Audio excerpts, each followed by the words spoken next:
Em algum momento de 2018, eu estava na casa de uma amiga. Vou chamá-la de S para o bem da história.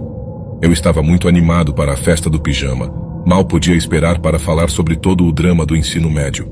Agora, algo que talvez você queira saber é que a casa da Amy era bem no meio da floresta. Quero dizer, bem fundo. Para qualquer lado que você olhasse.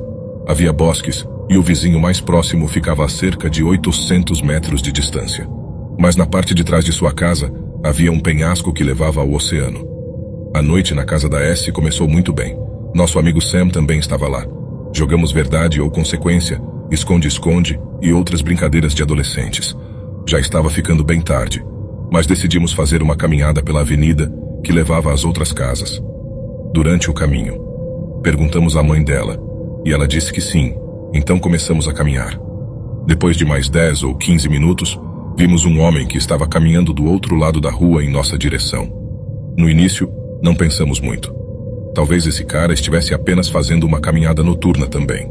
Mas algo que não parecia certo era que esse homem estava usando roupas bem grossas, quase parecia uma roupa de neve, e sem mencionar que estava muito quente naquele momento. Fazia uns 35 graus lá fora. Todos nós olhamos uns para os outros quando passamos pelo homem, e foi então que nos demos conta. O fedor, o cheiro nojento que saía daquele homem, era absolutamente horrível. Não há palavras para descrever o quão nojento era aquele cheiro.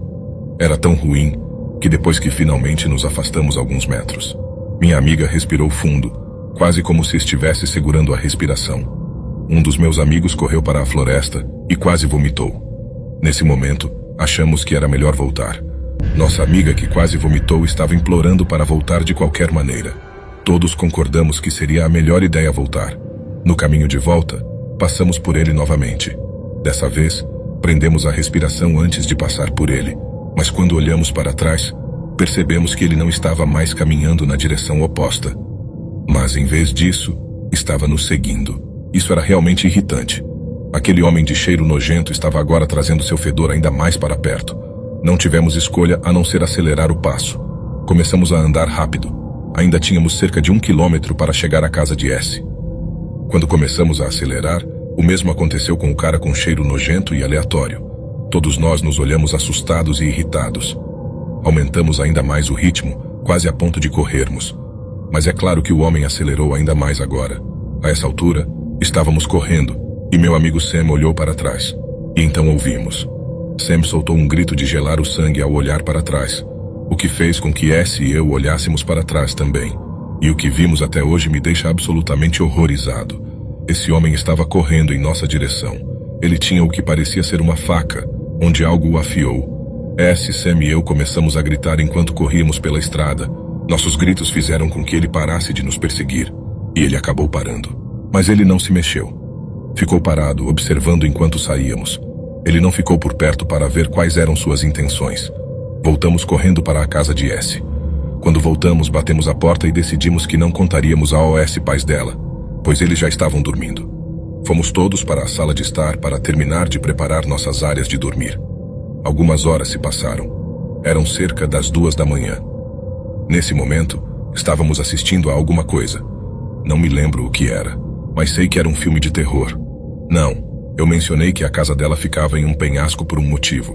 Por isso, sua casa tem muitas janelas na parte de trás com vista para a paisagem. Eu estava sentado em um dos sofás que ficava bem perto da janela. Estava escuro como breu lá fora. Tudo o que se podia ouvir eram as ondas e o vento ocasional. De repente, ouvi passos do lado de fora. Parecia que estavam bem perto da janela.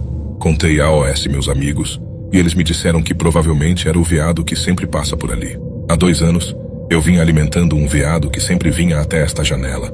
Fiquei bastante empolgado, pois isso significava que o veado viria direto para a minha mão. Decidi dar uma olhada pela janela e não vi nada. Estava muito escuro. Eu disse que deveríamos sair para acariciar o veado, mas S e Sam disseram que não.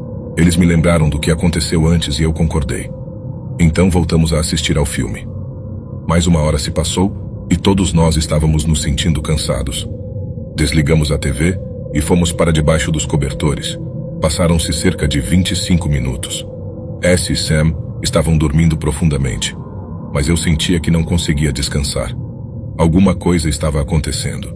Tive um pressentimento que me dizia para não dormir, então decidi dar uma olhada lá fora. A lua estava clara o suficiente para que se pudesse ver o oceano, então passei alguns minutos apenas olhando para fora. Enquanto olhava para fora, meu olho percebeu algo se movendo no bosque à esquerda. Virei minha cabeça para lá, mas não vi nada. Eu sabia que tinha visto algo se movendo, então peguei uma lanterna que estava na estante e a apontei na direção de onde vi os movimentos. Essa foi provavelmente a pior ideia que eu poderia ter tido, porque quando fiz isso, vi aquele homem novamente, mas dessa vez ele não estava usando nenhum equipamento de neve.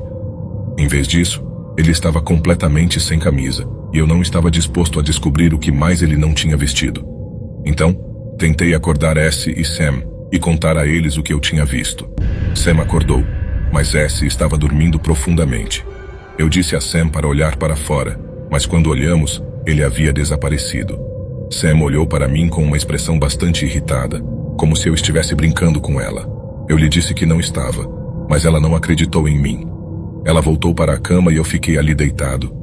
Agora eram cerca de 5 da manhã. Ainda estava escuro lá fora. Eu não dormi nada. Senti que estava caindo no sono quando ouvi uma batida na porta. Quase pulei do sofá quando a ouvi.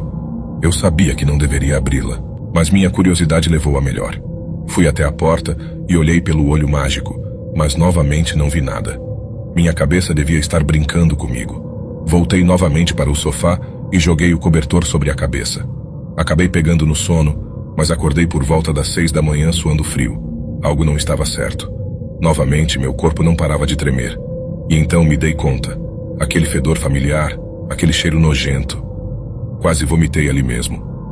Mas assim que me sentei, ouvi passos vindo em minha direção e gritei. Acendi a lanterna, e quando o fiz, vi o homem de antes parado no canto do quarto. Eu gritei, acordei S e Sam, e eles também gritaram. E enquanto fazíamos isso, o homem saiu correndo da casa. A mãe e o pai de S desceram correndo as escadas, e depois de alguns minutos, contamos a eles tudo o que havia acontecido. A mãe de S chamou a polícia, enquanto o pai de S caminhava pela rua com uma espingarda para ver se encontrava o homem. Depois disso, assim que a polícia chegou e recebeu todas as nossas histórias, fui para casa. Meus pais não me contaram muita coisa quando cheguei em casa. Eles me abraçaram por horas, e a partir daquele momento, eu não podia mais ir a festas do pijama. Só agora, anos depois, é que finalmente percebi como tudo foi ruim. A polícia acabou encontrando o cara, e dentro daquele galpão velho que desafiávamos uns aos outros a entrar, havia 5 cadáveres, e o fedor que estava no corpo daquele homem era o cheiro de carne em decomposição. E se as coisas não tivessem acontecido como aconteceram nas pontas, meus amigos e eu teríamos acabado naquele galpão.